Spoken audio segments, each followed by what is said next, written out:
चलो तो आज हम लोग इलेक्ट्रिक सर्किट एंड नेटवर्क में जो लास्ट एलिमेंट बचा हुआ था डिपेंडेंट एंड इंडिपेंडेंट सोर्स वो उसी का बात करेंगे। ठीक है ना। तो एक तरह से इस लेक्चर में हम बात करेंगे एनर्जी सोर्स का। एनर्जी सोर्स, ठीक है, इसको सोर्स बोल रहे हैं सिंपल। ठीक है, यहाँ पे सोर्सेस है, यानी एनर्जी सोर्सेस की बात करते हैं। तो एनर्जी जो सोर्सेस होता है ना, उसको दो कैटेगरी में डिवाइड कर सकते हैं। ठीक है, एक होता है डिपेंडेंट डिपेंडेंट डिपेंडेंट सोर्स। दूसरा होता है independent source, independent independent source. ठीक है, अब इस इंडिपेंडेंट सोर्स में वोल्टेज होगा और दूसरा करंट होगा। ठीक है ना, क्लियर। अब देखो, ये जो डिपेंडेंट सोर्स है इसमें जो इसका टाइप बनेगा वो चार तरह का डिपेंडेंट सोर्स होता है। मान लिया जाए अगर वोल्टेज सोर्स होगा या तो करंट सोर्स होगा। ठीक है ना।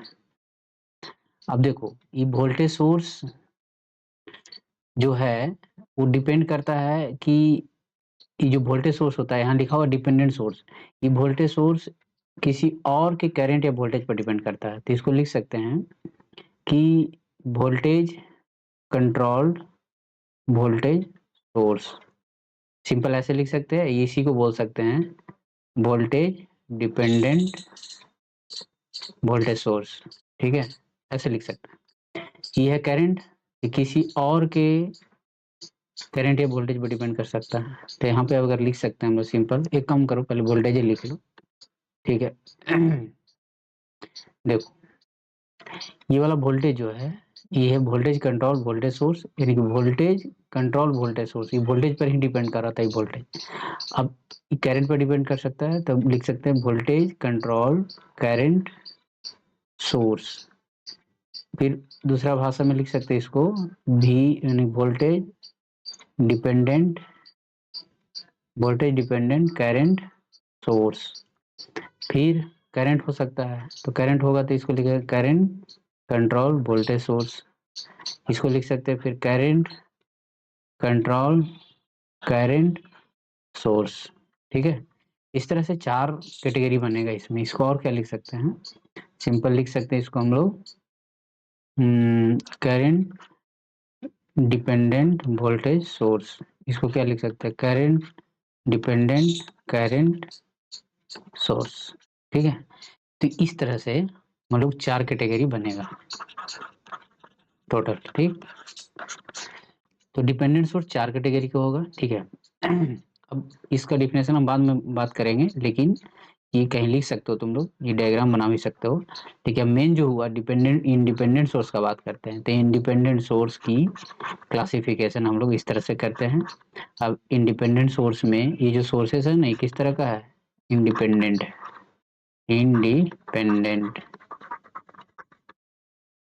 यहाँ पे इंडिपेंडेंट एनर्जी सोर्स की बात कर रहे थे, दो कैटेगरी का बनेगा, वोल्टेज सोर्सेस और करंट सोर्स।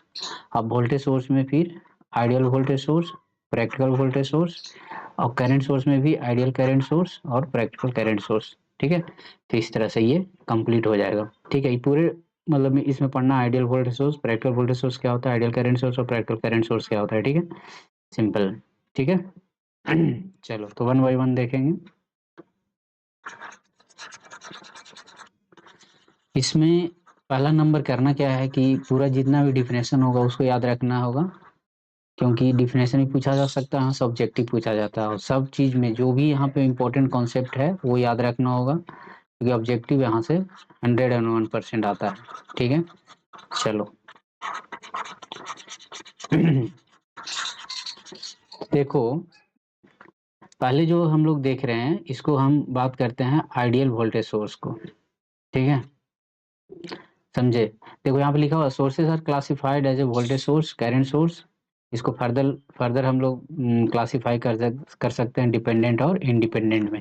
तो पहले हम अभी बताए थे यहीं पे कि एनर्जी सोर्स को डिपेंडेंट और इंडिपेंडेंट में करते हैं। इंडिपेंडेंट में 4 कैटेगरी बनाए और इसमें जो इंडिपेंडेंट है उसमें 2 होगा, वोल्टेज और करंट सोर्स। तो यहाँ वोल्टेज और करंट सोर्स में देखो यही डिफाइन किए थे, ठीक है। यही है तुम्हारा ये इंडिपेंडेंट का बात कर रहे हैं, ठीक है। अब ये आइडियल बनेगा, फिर प्रैक्टिकल में आएगा, ये भी आइडियल होगा, ये भी प्रैक्टिकल होगा। तो वन बाई सबको देख लेते हैं, वन बाई वन करके। चलो देखो अब आइडियल वोल्टेज सोर्स क्या होते हैं, बहुत इंपॉर्टेंट कॉन्सेप्ट है, तो ध्यान रखना। तो एग्जांपल पहले तो डिफिनेशन जानना होगा। लिखेंगे कि voltage source is a two terminal device. ये नहीं भी लिख सकते, कोई दिक्कत नहीं है, सिंपल यहाँ से हटा सकते हो वोल्टेज सोर्स, ये हटा सकते हो, कोई दिक्कत नहीं है। सिंपल लिख सकते हो voltage source whose voltage at any instant of time is constant and is independent of the current drawn from it। यहाँ तक हो गया कंप्लीट, ठीक है। डिफिनेशन समझे, यानी कि वोल्टेज सोर्स ऐसे 2 टर्मिनल डिवाइस ही होता है। कोई भी वोल्टेज सोर्स लगो तो उसमें 2 टर्मिनल हुआ कि नहीं। जैसे देखो अभी एक वोल्टेज सोर्स है, प्लस माइनस वोल्टेज सोर्स है, इसका 2 टर्मिनल है। यहाँ एक टर्मिनल ए हो गया, एक टर्मिनल बी हो गया। तो एक वोल्टेज सोर्स हमेशा 2 टर्मिनल डिवाइस होता है, जो कि बोला जा रहा है कि हुज वोल्टेज, इसका वोल्टेज जो कि भी है, किसी भी इंस्टेंट किसी भी क्षण पे अगर देखोगे तो हमेशा क्या होगा, कांस्टेंट होगा। And it is independent of the current drawn from it. इससे तुम कितनों करंट लो इस वोल्टेज सोर्स से कोई फर्क नहीं पड़ता, इसका वोल्टेज जो भी होगा वो हमेशा कांस्टेंट होगा। इसी को बोलते हैं आइडियल वोल्टेज सोर्स, ठीक है। और आइडियल वोल्टेज सोर्स का अगर कैरेक्टरिस्टिक्स यानी ग्राफ देखोगे तो यहाँ वोल्टेज ले लेते हैं वाई एक्सिस पे, मतलब एक्स एक्सिस पे टाइम, और देखोगे तो हमेशा क्या है, स्ट्रेट लाइन आएगा पैरेलल टू टाइम एक्सिस। तो वोल्टेज होगा ए बी, इस टर्मिनल के अक्रॉस वोल्टेज जो है ए बी है। अगर यहाँ पे कुछ नहीं कनेक्ट किए हो ठीक है, तो ये भी ए बी जो ऐसे कनेक्ट भी करेगा तो भी, ना भी करेगा तो ये भी ए बी कितना होगा, बी के बराबर। यानी कि वोल्टेज हमेशा भी मिलेगा, ठीक है। अगर लोड भी तुम कनेक्ट कर लेते हैं, यहाँ पे कोई कनेक्ट कुछ कर लेते तो इसमें करंट फ्लो करता, ठीक है। तो करंट फ्लो करता, कितना करंट फ्लो करता, जितना भी करंट फ्लो करे उससे कोई फर्क नहीं पड़ता, इसका वोल्टेज कम नहीं होगा, ठीक है ना, हमेशा कांस्टेंट होगा। तो यही बोलते हैं कि ideal voltage source whose voltage at any instant of time is constant and is independent of the current drawn from it, ठीक है। तो यानी कि इससे कितना करंट ड्रॉ होगा उस पर डिपेंड नहीं करता कि इसका वोल्टेज क्या होगा। करंट कुछ भी लो, इससे कितना ड्रॉ करो कोई फर्क नहीं पड़ता, इसका वोल्टेज हमेशा कांस्टेंट होगा। इस तरह के वोल्टेज सोर्स हमेशा आइडियल वोल्टेज सोर्स होता है और इसका इंटरनल रेजिस्टेंस 0 होता है। ध्यान रखना कि आइडियल जो वोल्टेज सोर्स होता है इसका इंटरनल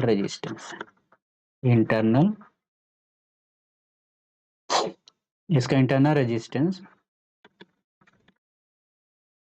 आर इंटरनल रिप्रेजेंट करता है, जो कि 0 है। देखो यहाँ पे इसका आर इंटरनल अगर ले समझे तो आर इंटरनल यहाँ पे इसका क्या है, 0, ठीक है। चलो अब आते हैं हम लोग प्रैक्टिकल वोल्टेज सोर्स में। प्रैक्टिकल वोल्टेज सोर्स क्या होता है, तो practical voltage sources having some amount of internal resistance. पहला नंबर की प्रैक्टिकल में कुछ इंटरनल रेजिस्टेंस होगा, देखो यहाँ इंटरनल रेजिस्टेंस है इसका, यहाँ पे इंटरनल रेजिस्टेंस नहीं था, 0 है, लेकिन इसमें इंटरनल रेजिस्टेंस होगा, ठीक है। यानी कि प्रैक्टिकल में क्या होता है, इंटरनल रेजिस्टेंस होगा, ठीक है। उसी को इंटरनल मतलब उसी को हम लोग प्रैक्टिकल वोल्टेज सोर्स बोल सकते हैं। ऐसे भी लिखने की कोई मतलब कि आसान तरीका लिख सकते हो, कोई दिक्कत नहीं है। यानी sources having some amount of internal resistances are known as practical voltage source, ठीक है। Due to this internal resistance, अब इंटरनल रेजिस्टेंस है इसमें, अगर लोड कनेक्ट करेगा तो करंट फ्लो करेगा, तो इसमें इंटरनल ड्रॉप होगा, इसमें क्या होगा, वोल्टेज ड्रॉप हो जाएगा। अब इस केस में क्या होगा कि टर्मिनल पर वोल्टेज जो है वी ए बी कभी भी के बराबर नहीं होगा। ऐसा क्यों होगा, क्योंकि भी जो वी ए बी होगा वो हमेशा भी में से आई इंटू आर घट जाएगा, ठीक है। आई इंटू आर, यहाँ स्मॉल आर लिख रहे हैं, ठीक है, ये घट जाएगा। यानी कि ये वाला आर का वैल्यू जितना बड़ा लोगे इसमें ड्रॉप ज्यादा होगा। अब जब ये ड्रॉप ज्यादा होगा तो इसमें से ज्यादा घटेगा तो ओवरऑल कम हो जाएगा, तो कम मिलेगा कि नहीं। इसीलिए कोशिश करते हैं कि इंटरनल रेजिस्टेंस कम से कम हो, मिनिमम से मिनिमम हो, यानी स्मॉलर इंटरनल रेजिस्टेंस होना चाहिए, ठीक है, ताकि जो आउटपुट वोल्टेज हो वो आइडियल के करीब हो, आइडियल के करीब हो, more closer to ideal source. ठीक है, ये चीज हो गया।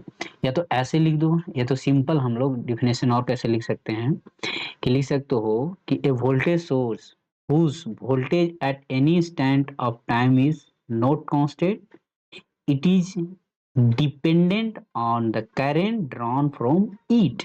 ऐसे भी लिख सकते हैं इसके हेल्प से, ऊपर वाला के हेल्प से। तो या तो सिंपल वैसे डिफिनेशन लिख लो, या तो जैसे है वो है लिख सकते हो, कोई दिक्कत भी नहीं है इसमें, ठीक है ना। हाँ, अब ये पूछा जाएगा कि आइडियल का इंटरनल रेजिस्टेंस 0 होता है, प्रैक्टिकल का internal resistance, practical voltage source का इंटरनल रेजिस्टेंस कितना होता है, स्मॉल होता है। ठीक है, स्मॉल। स्मॉल क्यों रखते हैं, ताकि ड्रॉप कम हो और आउटपुट में जो वोल्टेज हो नियर टू आइडियल मिले, इसलिए। देखो ग्राफ इसका देखोगे तो आइडियल नहीं होगा, धीरे धीरे धीरे धीरे देखो प्रैक्टिकली नीचे जाएगा। कभी एक समय के बाद क्या होगा, ये यहाँ पे जीरो हो जाएगा, यानी वोल्टेज जीरो हो जाएगा। समय के बाद क्या हो जाएगा, वोल्टेज जीरो भी हो सकता है। ठीक है, तो ये हो गया प्रैक्टिकल वोल्टेज सोर्स का मतलब कि सर्किट और ग्राफ। चलो अब करंट सोर्स में आते हैं, आइडियल करंट सोर्स में। इसका डिफिनेशन तुम लोग को और लिख देते हैं, कोई दिक्कत नहीं है हमको, तो लोग लिख सकते हो इस तरह से। अगर डिफिनेशन लिखना है तो लिख सकते हो कि प्रैक्टिकल में लिख सकते हो voltage source, source whose whose voltage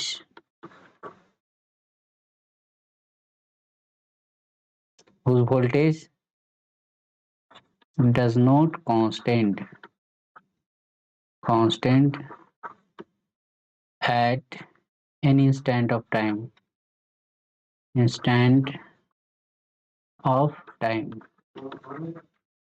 and it is dependent on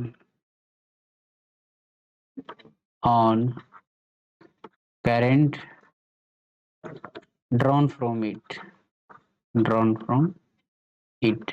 ठीक है, तो इस तरह से भी लिख सकते हो, डिफिनेशन ऐसे भी लिख सकते हो। चलो अब हम लोग बात करते हैं आइडियल करंट सोर्स का। तो यहाँ पे आइडियल जो करंट सोर्स है इसका बात कर रहे हैं। तो आइडियल करंट सोर्स का पहले नंबर की डिफिनेशन देख लो। तो इसमें क्या लिखोगे कि आइडियल करंट सोर्स, देखो जितना भी सोर्स है सब जनरली दो ही टर्मिनल एलिमेंट होता है। लिखेंगे ideal current source is a two terminal circuit element. लिख भी सकते हो, ना भी लिख सकते हो, कोई दिक्कत नहीं है। ये जो टू टर्मिनल सर्किट एलिमेंट लिखा हुआ है, ना भी लिख सकते हो, लिख सकते हो ऐसे। N ideal current source is, ideal current source कर दो which supply the same current, an ideal current source which supply the same current to any load resistance connected across its terminal। यानी कि जितना अमाउंट का current source है उतना ही हमेशा ये मतलब टर्मिनल में करंट देते रहेगा, इस तरह से बनेगा। इसका ग्राफ देखो, करंट कांस्टेंट है, टाइम कुछ भी किसी भी टाइम पर देखो तो करंट हमेशा कांस्टेंट है, यानी करंट कांस्टेंट देगा। ठीक है ना, इसके क्रॉस वोल्ट अगर कोई एलिमेंट होगा तो वोल्टेज क्या है उससे कोई मतलब नहीं है। ठीक है ना, the current supplied by the current source is independent of voltage source terminal. इसके क्रॉस जो वोल्टेज होगा उस पर डिपेंड नहीं करेगा।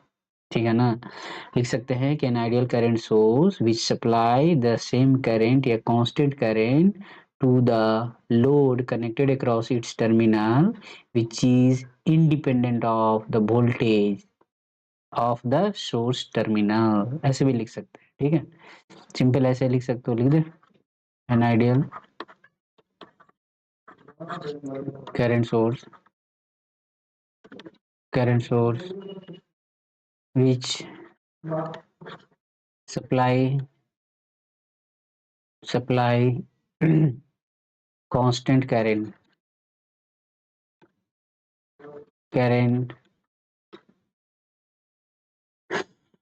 to the terminal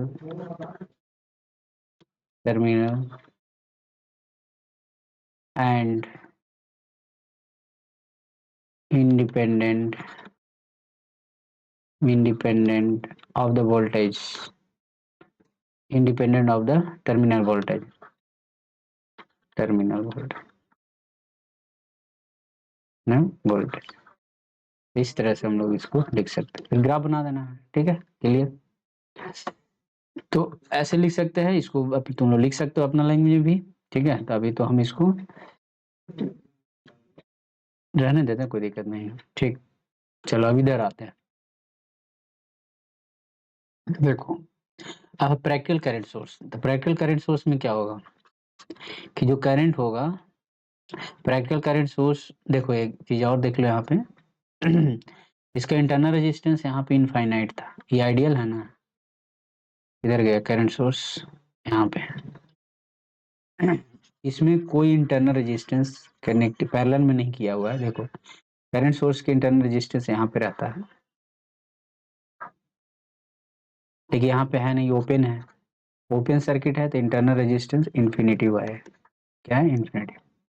यही प्रैक्टिकल आएगा तो कुछ finite amount of internal resistance मिल जाएगा इसका। देखो तो करंट सोर्स जो होता है उस आइडियल करंट, मतलब कि प्रैक्टिकल करंट सोर्स को हम लोग आइडियल में बदल सकते हैं, कोई दिक्कत नहीं है। बस उसके लिए क्या करना होगा कि यहाँ पे रेजिस्टेंस कनेक्ट कर दिए, कितना होना चाहिए, फाइनाइट, फाइनाइट होना चाहिए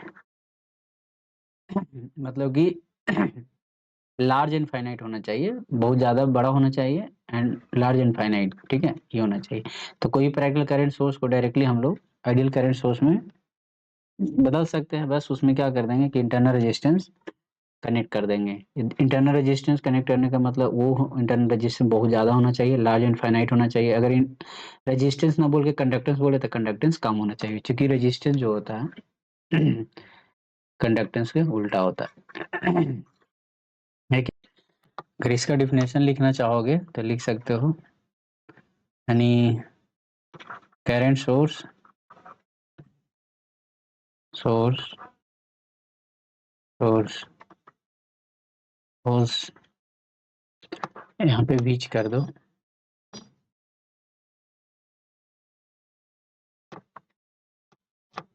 which can't deliver constant current, deliver constant current and it is dependent upon the terminal voltage, terminal voltage, ठीक है, टर्मिनल वोल्टेज पर डिपेंड करेगा। ऐसे भी लिख सकते हो डिफिनेशन, ठीक है, जैसे इसका उल्टा बना दिए बस और कुछ नहीं कर रहे हैं, ठीक है एक चीज हो गया। तो एक चीज ध्यान रखना है कि अगर बोला जाए कि आइडियल करंट सोर्स को प्रैक्टिकल करंट सोर्स में कैसे कन्वर्ट करेंगे, तो आइडियल करंट सोर्स को प्रैक्टिकल करंट सोर्स में बदलने के लिए क्या करेंगे कि आइडियल करंट सोर्स के पैरेलल में फाइनाइट और large amount of resistance connect कर देंगे तो प्रैक्टिकल बन जाएगा। इसी तरह से वोल्टेज सोर्स में भी पूछा जा सकता है कि अगर आइडियल वोल्टेज सोर्स है तो उसको प्रैक्टिकल में कैसे कन्वर्ट करेंगे। तो आइडियल वोल्टेज सोर्स को प्रैक्टिकल में अगर बनाना है तो आइडियल वोल्टेज सोर्स के सीरीज में, मतलब कि small amount of resistance connect कर देंगे।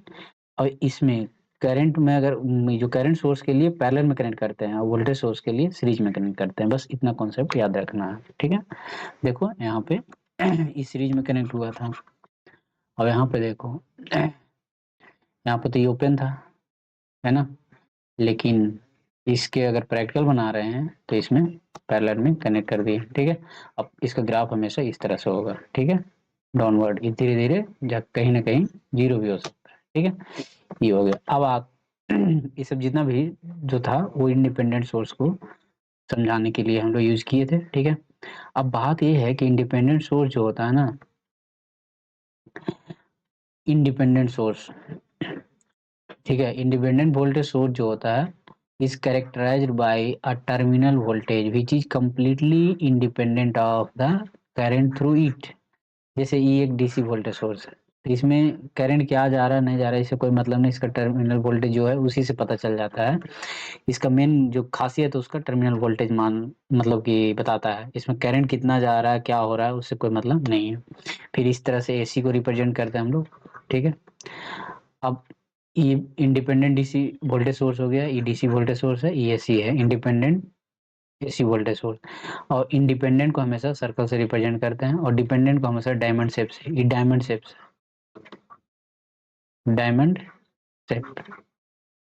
और इस सर्कल से हम लोग इंडिपेंडेंट को रिप्रेजेंट करते हैं। ठीक, अब यहाँ पे डिफिनेशन की बात कर रहे हैं। चार जो बताया था हमने कि वोल्टेज कंट्रोल वोल्टेज सोर्स हो गया। ये देखो A इक्वल टू भी यहाँ है, V equal to a time V X. तो ये जो ये है क्या है, कांस्टेंट।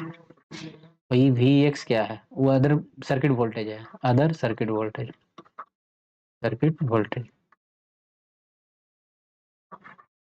ठीक।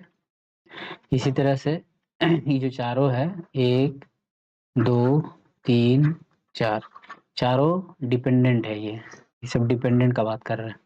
अब यहाँ से देखो, ये भी वोल्टेज सोर्स है, भी पोलरिटी दिया वोल्टेज सोर्स है, पोलरिटी दिया वोल्टेज सोर्स है, डायरेक्शन दिया करंट सोर्स है, डायरेक्शन दिया करंट सोर्स है। तो ये वोल्टेज सोर्स देखो, ए क्या कांस्टेंट, आई एक्स क्या सर्किट का कोई करंट होगा उस पर डिपेंड कर रहा है। ये करंट सोर्स है तो दूसरा करंट पर डिपेंड कर रहा है, ये करंट सोर्स है तो दूसरा वोल्टेज पर डिपेंड कर रहा है। तो इस तरह से हम लोग इसका नाम देंगे current control voltage source, current control current source, voltage control voltage source. ठीक है, तो इस तरह से ये हम डिफिनेशन भी लिख सकते हैं डिपेंडेंट का। यहाँ पे लिख दे रहा है शॉर्ट में, तुम लोग लिख लेना अपना, डिपेंडेंट